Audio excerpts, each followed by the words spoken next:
Desde la primera nevada de la noche, Mateo sintió que aquel 24 de diciembre sería diferente, pero jamás imaginó que terminaría arrodillado en la calle, con su hija temblando entre sus brazos, viendo cómo todo por lo que había luchado se desmoronaba frente a él.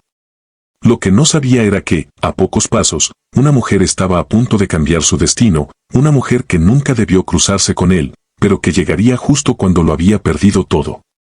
Mateo llevaba meses sobreviviendo como podía.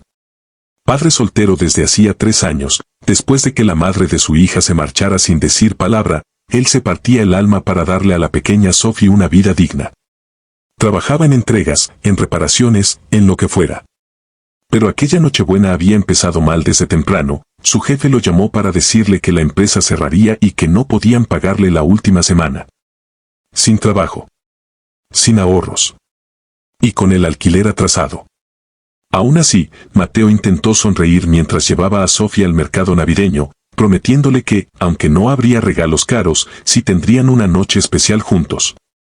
Todo cambió cuando regresaron al edificio y encontraron la puerta del departamento abierta, la cerradura rota y al dueño del lugar esperándolos con una maleta en la mano. El propietario, harto de retrasos, había decidido sacarlo sin avisar siquiera. Mateo discutió, suplicó, explicó, pero nada sirvió. En cuestión de minutos, él y su hija estaban en la acera, rodeados de nieve, con sus pocas pertenencias metidas en 2 bolsas. Sophie lo miró con esos ojos que siempre parecían entender más de lo que deberían, y el corazón de Mateo se hizo trizas. No sabía a dónde ir. No quería que su niña pasara la noche más familiar del año en la calle. Pero la ciudad brillaba con luces que, para él, parecían burlarse de su miseria. Mientras trataba de pensar qué hacer, el viento helado golpeó a Sophie, que empezó a toser.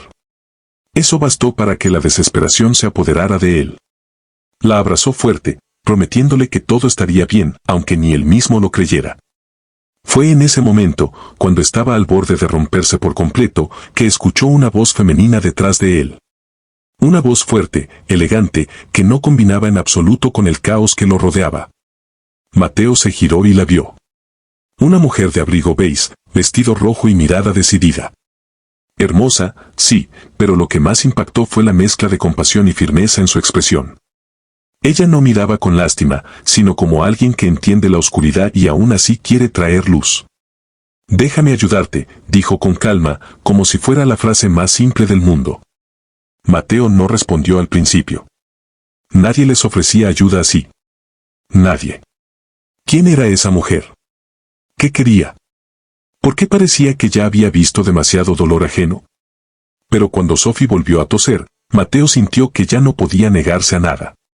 Y así, con la dignidad rota pero la esperanza prendida apenas como una chispa, aceptó.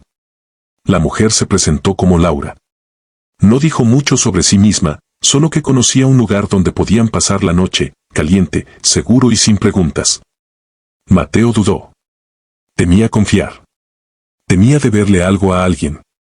Pero Laura mantuvo la mirada, tranquila, firme, sin presionarlo. Y entonces Sophie, con ese instinto que a veces supera al de los adultos, tomó la mano de la mujer como si la hubiera conocido toda la vida. Ese gesto bastó. Mateo cedió.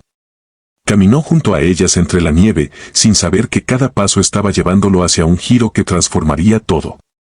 Laura los llevó a un departamento amplio, cálido, iluminado por luces suaves. Sophie suspiró al entrar y corrió hacia la ventana para ver las calles desde arriba, como si fuera un mundo nuevo.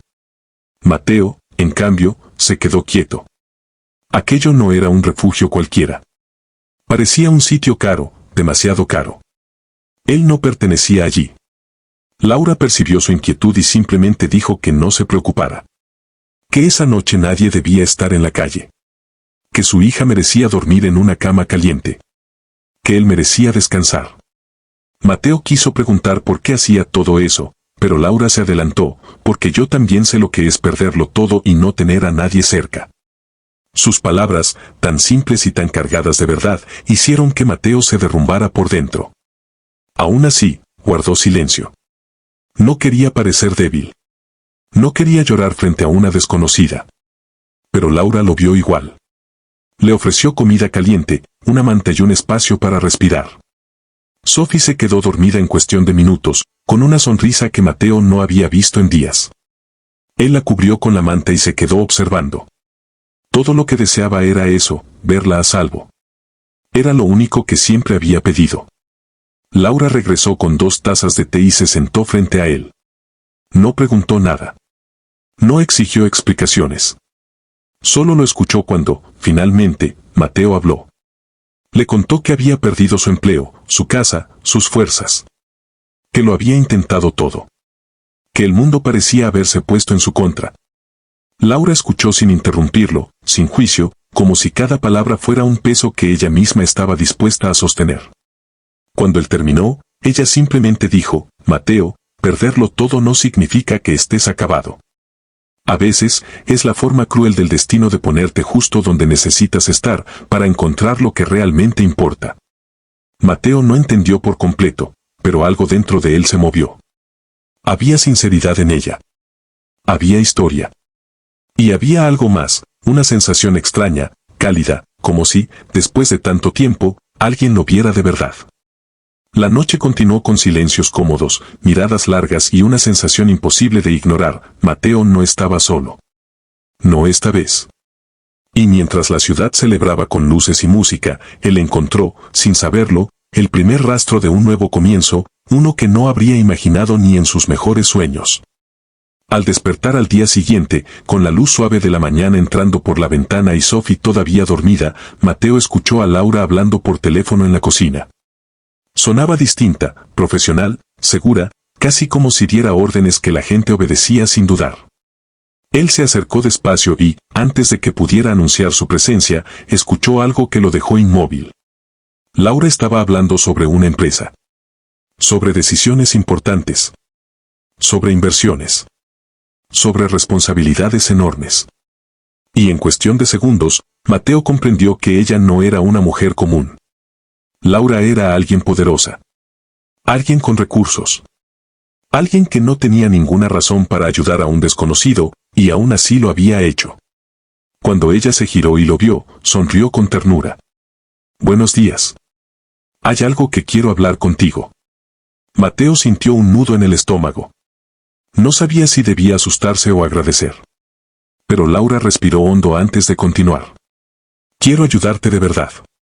No solo esta noche. Necesito a alguien de confianza en mi equipo, alguien que no abandone cuando las cosas se ponen difíciles. Y tú ya me demostraste quién eres. Si aceptas, puedo ofrecerte trabajo. Un salario justo. Un hogar digno para tu hija. Una nueva oportunidad. Mateo se quedó sin habla. Sus palabras eran demasiado grandes para un corazón que llevaba tanto tiempo roto. Dudó, miró a Sophie dormir y luego miró a Laura. Había algo en ella, algo que le decía que no estaba mintiendo. Algo que le decía que, por primera vez en mucho tiempo, la vida no estaba intentando destruirlo, sino salvarlo. Y entonces, sin más explicaciones, Mateo dio un paso hacia ella. Un paso pequeño, pero lleno de valentía. La vida le había quitado todo, pero esa mujer, que apareció de la nada, estaba dándole algo que él jamás había pedido pero que siempre había necesitado, una segunda oportunidad. Y mientras la nieve seguía cayendo afuera, silenciosa y perfecta, Mateo entendió que no todas las pérdidas son el final. A veces, son el comienzo de lo que siempre debió ser.